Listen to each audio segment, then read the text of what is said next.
우리 함께 말씀을 보겠습니다. 마태복음 9장 18절에서 26절 말씀, 저와 여러분 교독으로 읽겠습니다. 18절 제가 먼저 읽겠습니다.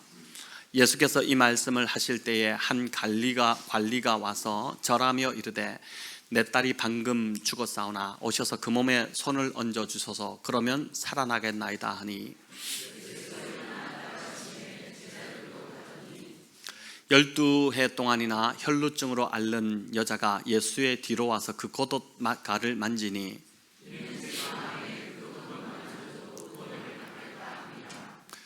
예수께서 돌이켜 그를 보시며 이르시되 딸아 안심하라, 네 믿음이 너를 구원하였다 하시니 여자가 그 즉시 구원을 받으니라. 예수께서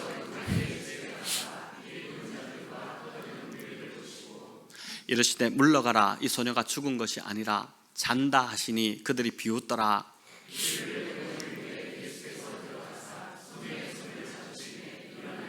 함께 읽겠습니다. 그 소문이 그 온 땅에 퍼지니라. 아멘.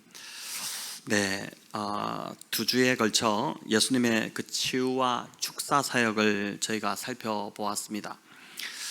예수님은 가다라 지방에 그 군대 귀신 들렸던 자를 고쳐주셨는데, 그의 거처가 이제 무덤에 있었고, 또 밤낮 소리 지르며 자기 몸을 해치던 참 불쌍한 사람이었습니다. 살았으나 죽은 자와 같은 그 불쌍한 인생을 우리 주님이 오셔서 다시 회복을 시켜주셨습니다. 하지만 이런 예수님을 대하는 그 가다라 지방 사람들의 반응은 참 싸늘하다 못해 적대적이었습니다. 귀신 들렸던 한 사람의 회복보다 경제적 손실이 그들에게는 더 중요했던 것입니다. 2,000마리나 넘는 그 돼지떼가 몰사한 것 때문에 그들은 결국 예수님을 자기들의 땅에서 내몰았습니다. 돈에 사로잡혀 있던 이들이야말로 이제 귀신 들린 자와 별반 다를 바 없던 그 인생들이었던 것이죠. 지난주는 중풍병자를 고쳐주신 이야기를 우리가 살펴보았습니다.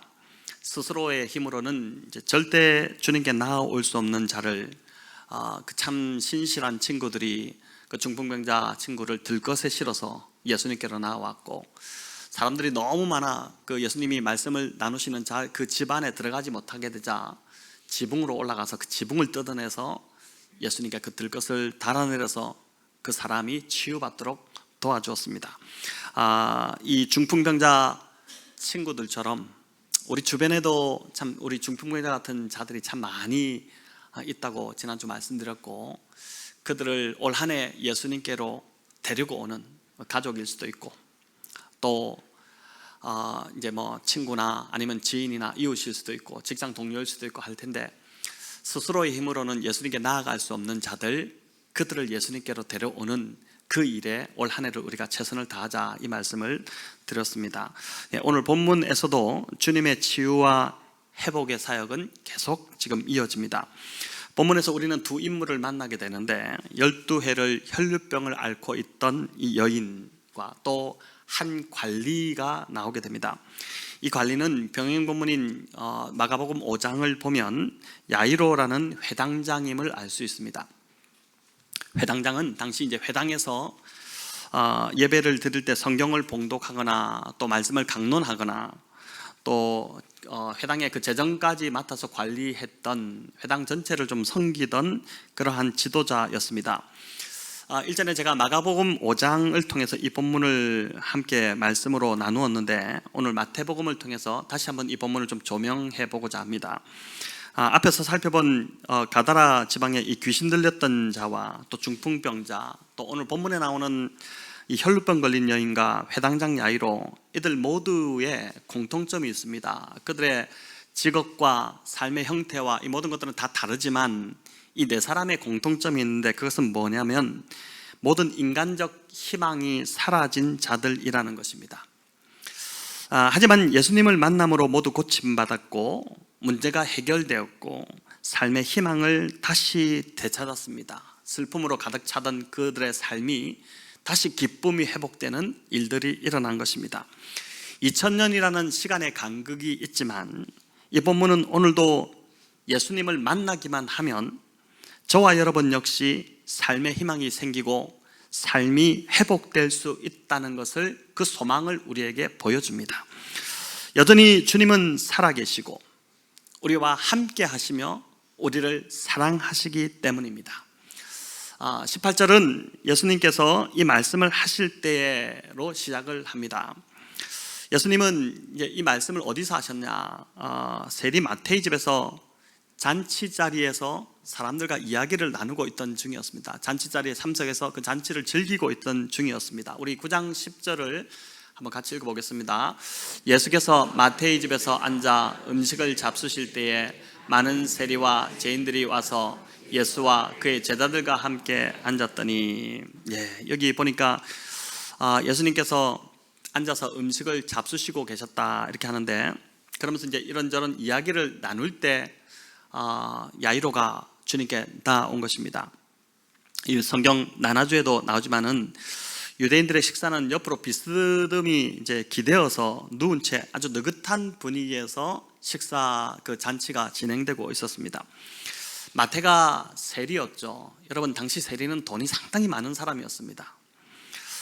그러니 예수님이 자기 집에 오셨으니 얼마나 지극정성으로 맛난 음식들을 준비했겠습니까? 주님도 오랜만에 참석하신 성대한 잔치 자리입니다. 그 당시 서민들이 살아가던 그 이스라엘 땅에 이제 그 백성들이 살아가던 그 모습들은 이런 잔치 자리 한번 가는 것이 흔치 않는 그런 자리였습니다. 그러니 주님이 주저하실 만하지 않습니까? 하지만 주님은 곧바로 자리를 박차고 일어나셨습니다. 주님에게는 이런 화려한 자리보다 사람을 살리고 영혼을 구원하는 일이 더 우선이고 그것이 더 좋으셨기 때문입니다. 기뻐하는 자들과 함께 기뻐하는 것도 좋지만 고통스러워하는 자들과 함께 아파하는 것, 그것이 주님에게는 더 중요하셨기 때문에 그렇게 서슴없이 자리를 일어나셔서 야이로를 따라가신 것입니다. 19절은 예수님이 일어나 야이로를 따라가 나서니까 제자들도 따라갔다 이렇게 되어 있습니다. 제자들은 맛있는 음식을 더 먹고 싶고 파티를 누리고 싶지 않았겠습니까? 오랜만에 접하는 참 귀한 음식들, 또 세리 그 부잣집에서 나오는 여러 많은 잔치 음식들을 보니까 막 그걸 더 먹고 싶었을 텐데 주님이 일어나시니까 그냥 따라 나선 것입니다.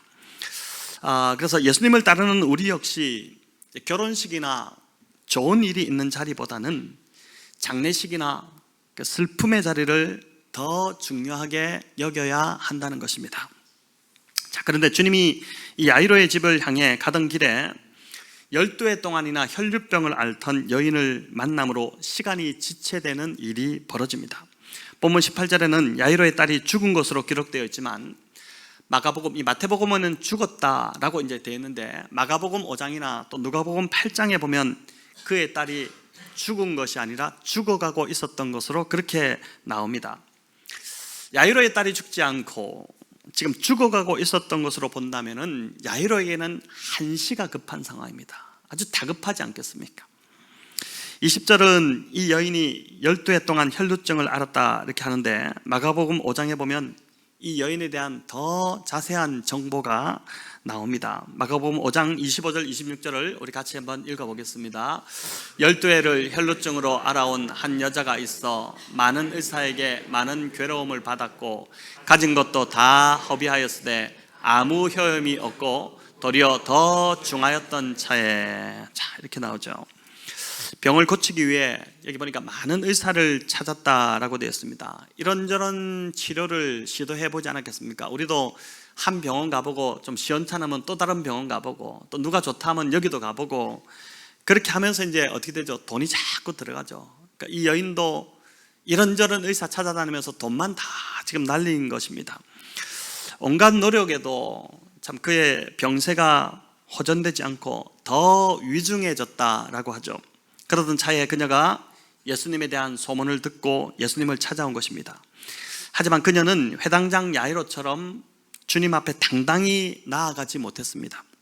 18절에 보면 야이로는 예수님 앞에 와서 절하며 어린 딸을 살려달라 이렇게 간곡히 구하고 있습니다. 하지만 이 혈류병 앓는 여인은 그렇게 당당히 나아갈 처지가 아니었습니다.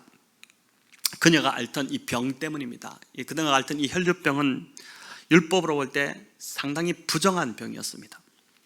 혈루병은 어떤 병이냐면은 자궁에서, 여성의 그 자궁에서 피가 멈추지 않고 조금씩 계속 흘러나오는 그러한 증세입니다. 피가 계속 흐른다, 이 얼마나 참 불편하고 또 힘든 일입니까?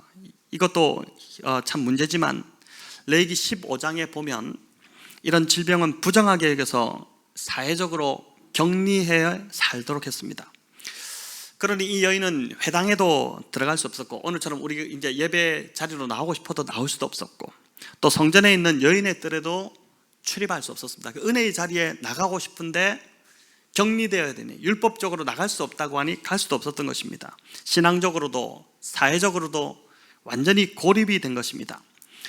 12년 동안 이런 증상이 계속되었습니다. 여러분 얼마나 참 고통스러웠겠습니까? 이 세월이 얼마나 참 원망스러웠겠습니까? 왜 이런 병이 나한테 와서 내가 이런 고통을 받아야 되나?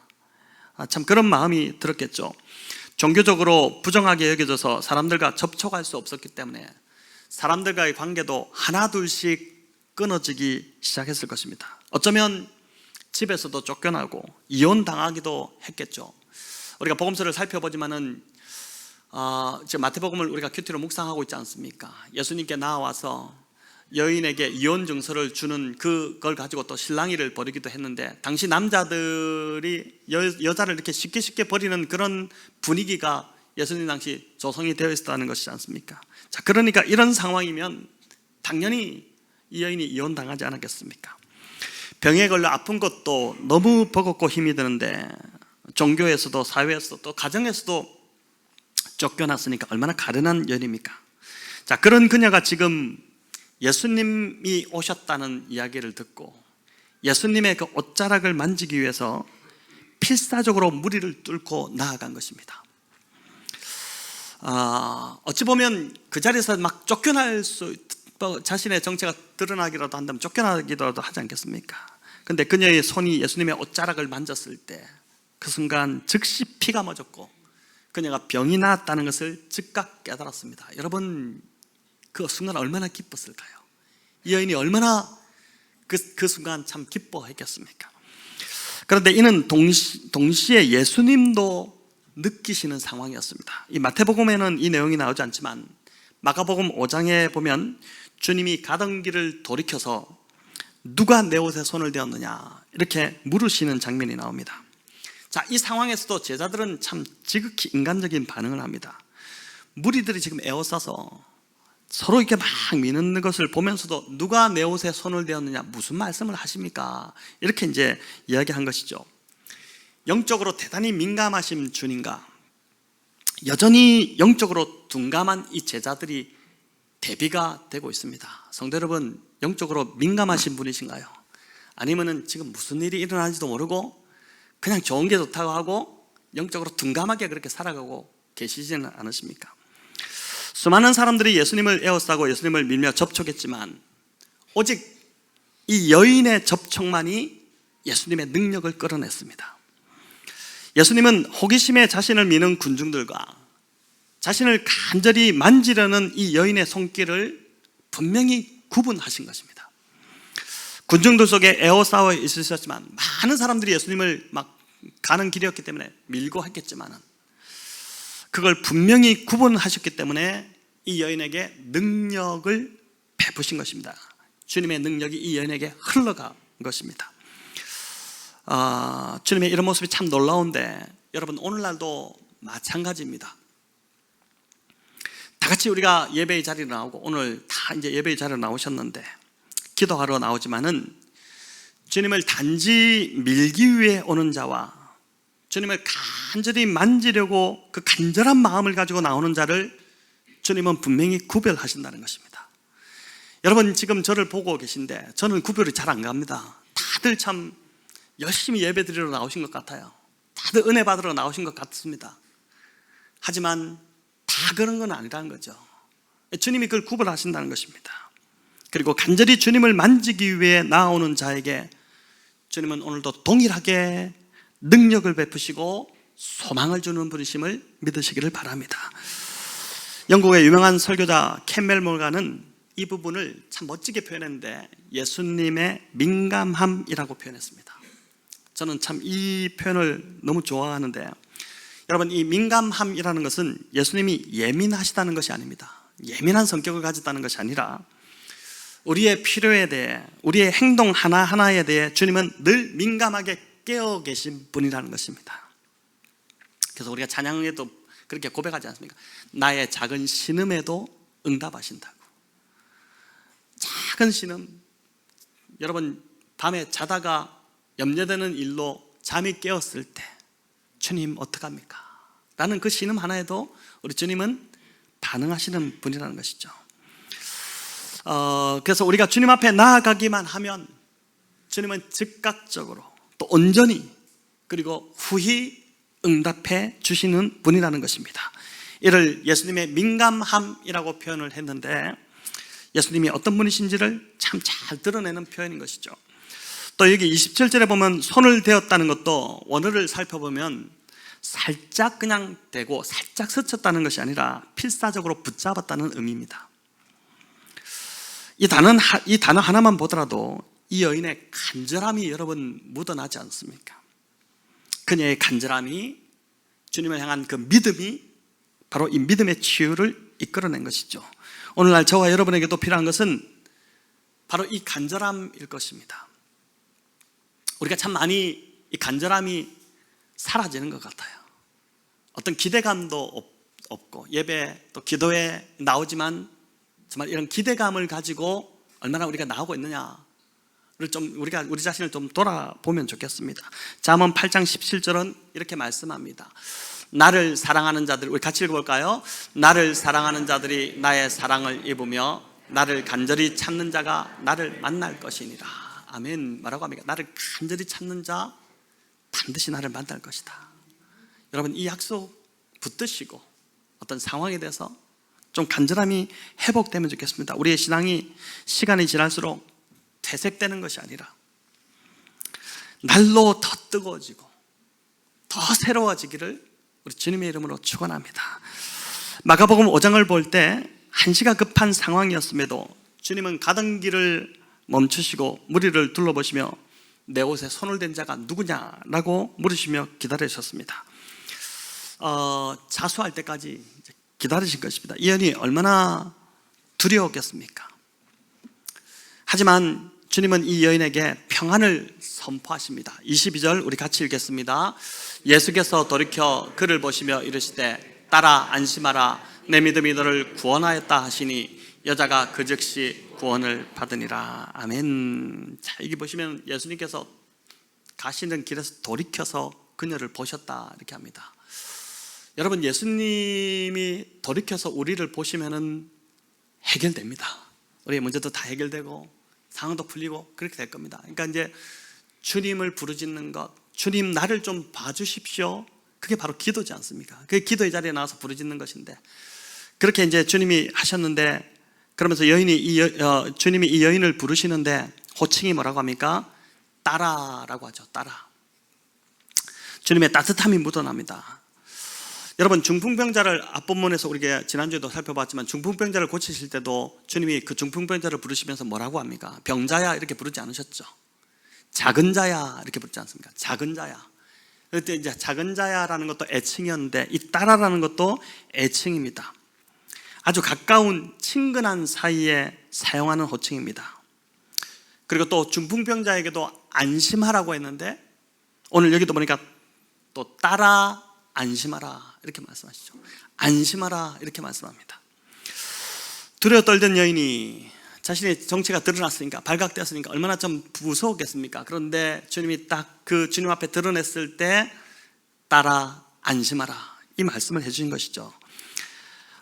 주님에게 혼이 날 줄 알았는데 오히려 축복을 받고 있으니 안도감이 든 것입니다. 저와 여러분도 우리 주님처럼, 지난주에도 제가 이 말씀을 드렸는데 주님처럼 사람들에게 안심을 주는 자로 살아가면 좋겠습니다. 가정에서, 직장에서, 또 교회에서 만나는 사람마다 평안을 빌고 안심을 주는 그런 평화의 사람이 되시기를 바랍니다. 별것 아닌 일에도 그걸 부풀리고 가정에서 무슨 큰일이 난 것처럼 그렇게 겁을 주는 행동을 하는 그런 사람들인데 결코 주님 닮은 모습 아닙니다. 주님은 언제나 따뜻하셨고 언제나 안심을 주고 밝으시고 만나는 사람마다 평안을 선포하셨습니다. 따라 안심하라는 이 말씀이 오늘 저와 여러분에게 들리는 주님의 음성이 되기를 간절히 바랍니다. 여러분, 우리의 상황에 어떤 두려운 상황이 있더라도 아침에 여러분 일어나서 묵상하시는데 또 아침에 일어나서 기도하는데 하나님께서 괜찮다, 내가 너와 함께 할 것이고 너의 삶은 내가 책임질 것이고 그런 음성을, 주님의 음성을 들으면은 여러분 얼마나 마음에 평안이 오기 시작하고 하루를 시작할 용기가 생기지 않습니까? 이게 이제 따라 안심하라, 이것이 오늘 이 말씀을 듣는 이 예배에 나온 저와 여러분에게 주시는 주님의 음성이 되기를 간절히 바랍니다. 주님이 함께 하시면 저와 여러분의 무겁고 어두운 상황도 밝은 빛으로 바뀌게 될 줄을 믿는 것입니다. 만약 이 여인이 자신의 병만 고치고 그 자리를 조용히 빠져나갔다면 여러분 어떻게 되었을까요? 그녀는 그 병이 나은 걸 알고 그 순간 빨리 빠져나가야겠다, 주님 보지도 않고 그냥 막 뒤를 뒷걸음쳐서 빠져나갔다면 여러분 어떻게 되었을까요? 병은 고쳤을지 몰라도, 병은 고쳤을지 몰라도 예수님을 만나지 못했을 것입니다. 예수님과의 인격적인 관계를 맺지 못했을 것입니다. 많은 사람들이 자신들의 필요를 채우기 위해 기도할 때가 많습니다. 그러나 그 필요만 채워주면 기도의 자리에 더 이상 나오지 않습니다. 한동안 어떤 문제가 있어서 기도의 자리에 막 나오는 사람도 문제가 해결됐다고 하고 좋아합니다. 그래서 너무 잘 됐다고 함께 기도해 준 저도 참 기쁜데, 근데 그 뒤로부터는 기도의 자리에 보이지 않습니다. 얼마나 참 안타까운 상황입니까? 예수님이 진짜 원하시는 것은 관계인데, 그 주님과의 깊은 관계가 맺어지는 것이 중요한데 그걸 모르는 것이죠. 기적을 베풀어 주시고 또 우리를 어떤 기적을 베풀어 주신 그 이유도 결국은 기적을 통해서 우리와 인격적 관계를 맺으시기를 원하시는 것입니다. 여러분, 이 여인이 이 이후에 성경에 잘 드러나지 않지만 아마 주님이 십자가를 지시고 부활하시고 그런 순간들 늘 아마 주님을 따라다니고 그렇게 하지 않았겠습니까? 자, 이 여인이 용기 내어 주님 앞에 나왔기에 병을 고치는 것을 넘어서 그 영혼이 이제 구원받고 주님이 어떤 분이신지를 바르게 알게 되었습니다. 주님은 율법대로 이 부정한 여자가 왜 이 자리에 있느냐고 책망하지 않으셨습니다. 오히려 평안을 빌었고 앞으로 건강하게 살도록 축복을 했습니다. 그리고 이 여인의 이런 무모한 행동을 오히려 믿음의 행동이었다, 이렇게 축복을 해주셨습니다. 늘 격려하고, 주님 보니까 그런 것 같아요. 복음서에 나타나는 주님의 모습은 늘 격려하고 힘을 내라고 하고 잘하고 있다고 하고 잘 될 거라고 하고 그렇게 이제 해주시는 주님의 모습입니다. 물론 바리새인과 같이 그런 사람들 향해서는 독사의 자식들아라고 고되게 꾸짖기도 하시지만은 주님의 모습은 늘 사람들에게 격려하고 힘을 주는 그런 모습입니다. 그래서 여러분, 오늘 예배 마치고 서로 좀 보시면서 우리가 참 격려 못 받는 사회에 지금 살아가고 있지 않습니까? 집에 가도 야단 맞고 회사 가도 또 야단 맞고 그런 사회인데, 여러분 오늘 좀 잘하고 있다고 서로 좀 눈빛으로 격려해 주시고 손 잡아 주시고 그렇게 오늘 좀 예배 마치고 그런 시간을 좀 가지면 좋겠습니다. 자, 이 여인이 주님께 나갔을 때 병을 낫는 것을 넘어서 주님이 얼마나 온유하시고 따뜻하며 또 이해심이 많으시고 자신의 삶이 평안하기를 바라시는 분인지를 깊이 이제 경험한 것인데, 그동안 이 여인이 겪었던 많은 사람들은 어떤 사람들이었습니까? 정죄하고 이상한 병 걸렸다고, 하나님께 저주받았다고 그렇게 이야기하고, 그리고 또 자신이 가지고 있던 그 재산, 의사들도 대충 고쳐지고 돈을 가져가 버리고 이런 사람들이었고, 또 이용 가치가 없다 싶으면 그냥 갖다 버리는 그런 자들이었는데, 우리 주님은 달랐다는 것입니다. 이 여인은 주님이 자신을 격려하고 축복하며 있는 모습 그대로를 사랑하신다는 것을 깨달았습니다. 여러분, 이런 관계가 맺어져야 되는 것이죠. 예수님을 지금 믿지만은, 우리가 주님을 믿는다고 하지만은 그저 주님이 멀리 계신 분처럼 느껴지는, 내가 필요할 때 한번 이름을 부르고 도움을 구하는 그런 존재가 아니라 정말 주님이 어떤 분이신지, 주님이 어떤 분이신지를 알면 알수록 어떻게 됩니까? 그분을 전하고 싶어지거든요. 내가 만난 주님, 우물가 사마리아 그 수가성에서 만났던 그 여인도 주님을 만나자마자 동네방네로 돌아다니면서 그 주님을 막 알리지 않습니까? 그러니까 우리가 왜 전도를 잘 못할까? 그 이유는 내가 매일매일 주님을 만나는 이런 정말 주님이 어떤 분이신지를 깊이 경험하는 그런 실제가 있다면은 그때부터 이 주님을 정말 알리고 싶어지죠. 그래서 그저 그냥 어떤 멀리 있는 주님이 아니라 여러분 정말 가까이 계시고 나와 함께 하시고 나를 정말 알아주시고 그 따뜻한 그 주님을 점점 더 알아가시면서 그 주님을 더 좀 전하는 그런 은혜가 저와 여러분 가운데 있기를 바랍니다. 이제 문제는 회당장 야이로였습니다. 여러분, 딸이 죽어가고 있는데 주님이 시간을 지체하고 계시니 얼마나 이 아버지 입장으로, 아빠 입장으로 속이 타들어가겠습니까? 우리가 원하는 타이밍과 주님의 타이밍이 일치하면 좋은데 삶은 그렇지 못할 때가 더 많습니다. 마가복음에 보면 이 예수님이 회당장과 함께 집으로 향할 때에 딸이 죽었다는 기별이 옵니다. 마가복음 우리 5장 35절 같이 읽어보겠습니다. 당신의 딸이 죽었나이다. 어찌하여 선생을 더 괴롭게 하나이까? 자, 여기 보니까 어찌 선생을 더 괴롭게 하냐, 딸이 죽었는데 이렇게 말하는데 이게 이제 예수님을 배려하는 말이 아니라 일종의 조롱입니다. 조롱. 예수님을 더 붙잡고 있어봤자 무슨 소용이 있냐는 것입니다. 이미 죽었는데 예수가 무슨 소용이 있냐는 것이죠. 어쩌면 처음부터 번지수를 잘못 찾았다고 하는 것입니다. 차라리 그 시간에 딸을 의사에게 데려갔으면 살릴 수도 있었을 텐데 이 검증도 안 된 예수를 찾아가는 바람에 골든타임을 놓칠 것이 아니냐, 막 그렇게 원망하고 있는 것입니다. 이어지는 36절에 보면 예수님께서 그 하는 말을 곁에서 다 들으셨습니다. 하지만 그들의 말을 거부하고 무시하셨습니다. 그리고 회당장 야이로에게 두려워하지 말고 믿기만 하라, 그렇게 하고 회당장을 데리고 이제 가는 것입니다. 자, 야이로의 집에 도착한 예수님은 이 곡하는 자들을 다 내보내셨습니다. 예수님이 소녀가 죽지 않고 잔다고 그 말을 하자 그들이 비웃었기 때문입니다. 여러분, 주님은 절대 주님을 믿지 못하는 자들과 함께 하시지 않습니다. 우리가 신앙생활을 하면서도 참 믿음이 중요한데 긴가민가 하는 그런 것이 아니라 정말 주님을 의지하고 주님을 믿을 때 하나님의 역사가 우리 삶에서도 일어나는 것이죠.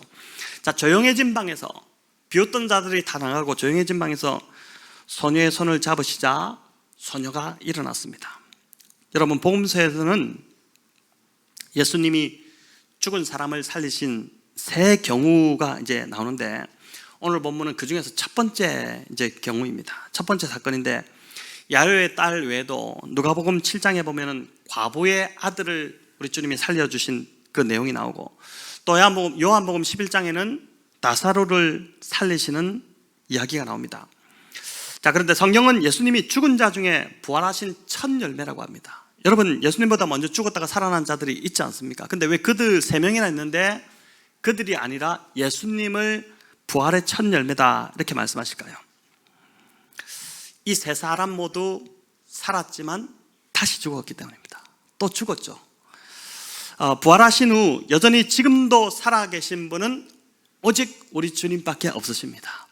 예수님만이 죽음의 권세를 이기시고 부활하셔서 부활의 첫 열매가 되셨습니다. 그래서 성경은 죽음을 보는 관점이 세상과 다릅니다. 사람의 죽음은 부활 때까지 그저 육체가 잠들어 있는 것으로 그렇게 봅니다.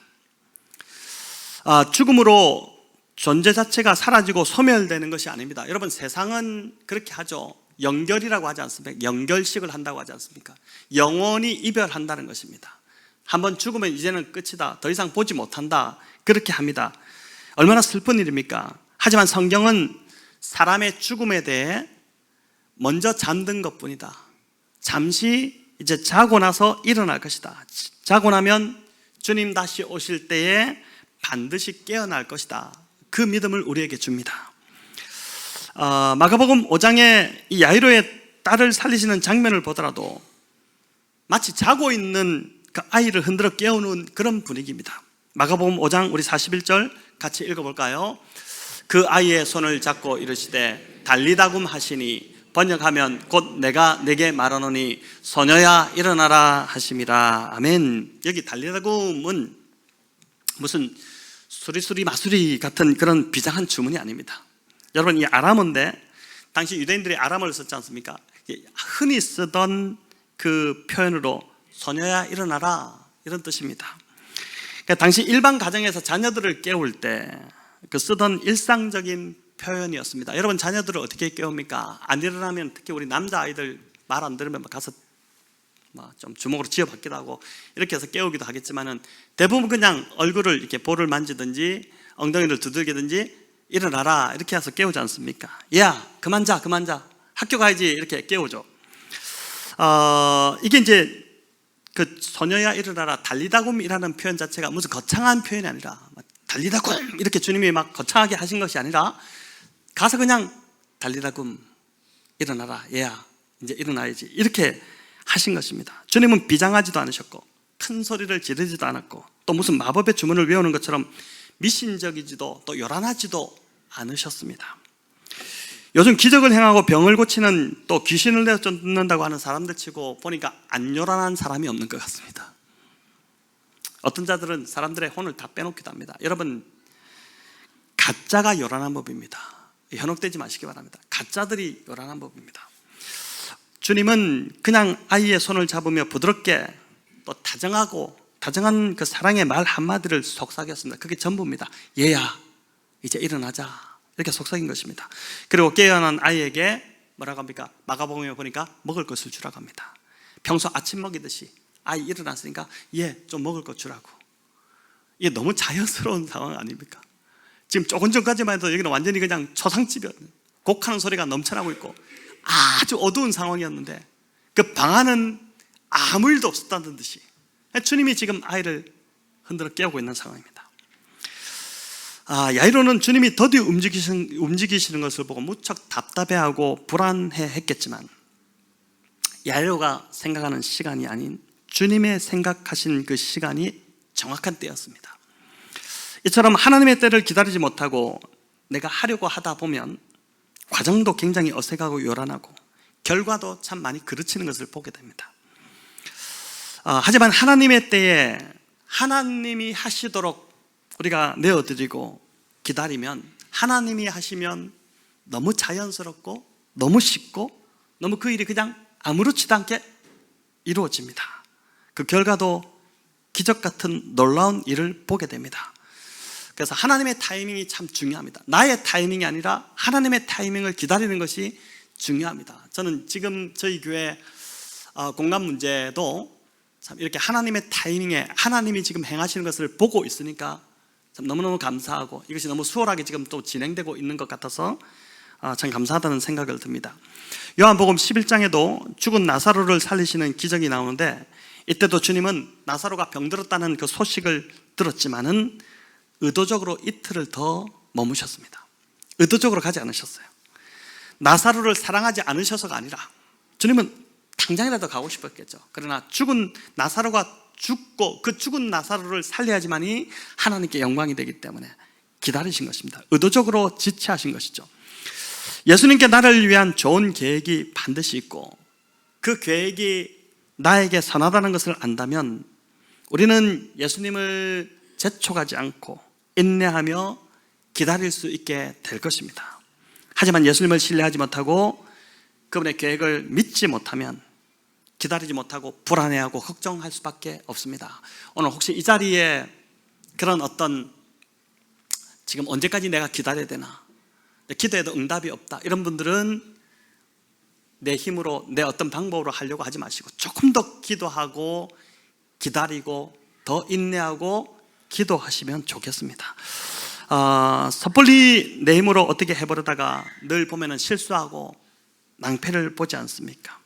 예수님의 선하심을 믿을 때 예수님이 나를 위해 가장 좋은 것을 예비하시고 계획하고 계시다는 것을 믿는 믿음이 있을 때 우리는 상황이 아무리 좋지 않아도 두려워하지 않고 기도하며 그분의 시간을 기다릴 수 있게 될 것입니다. 본문에서 한 가지 더 적용하고자 하는 것은 예수님이 이 절망과 어둠이 가득한 야이로의 집에 생명과 빛과 기쁨을 가져다 주신 것처럼 저와 여러분도 이러한 삶 살기를 소망하면 좋겠습니다. 우리 주변에 절망과 슬픔에 빠진 자들 여러분 생각보다 참 많습니다. 인상이 펴지지 않는 분들이 많아요. 늘 인상이 굳어 있고 늘 걱정과 염려로 그 씨름하며 살아가는 사람들이 많은데, 우리 가족일 수도 있고 내 형제일 수도 있고 또 우리 부모님일 수도 있고 또 이웃과 직장 동료일 수도 있습니다. 또 아니 우리 성도 중에 그런 분도 있을 수 있습니다.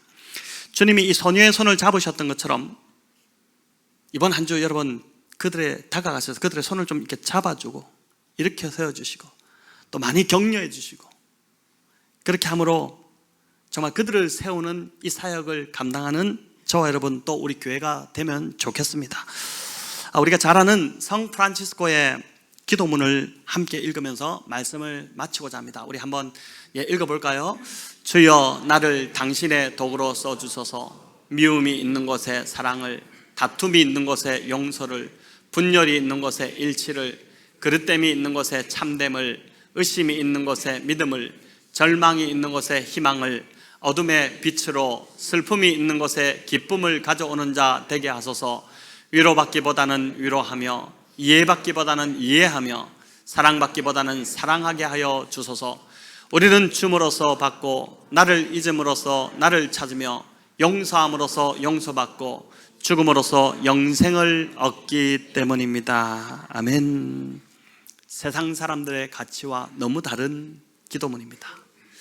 정반대의 삶입니다. 여러분, 하지만 이런 삶을 살아가는 것이 복된 삶인 줄을 믿습니다. 이번 한 주 이런 삶을 살아가시는 우리 사랑하는 백원영동교회 성도님들 다 되시기를 우리 주님의 이름으로 축원합니다.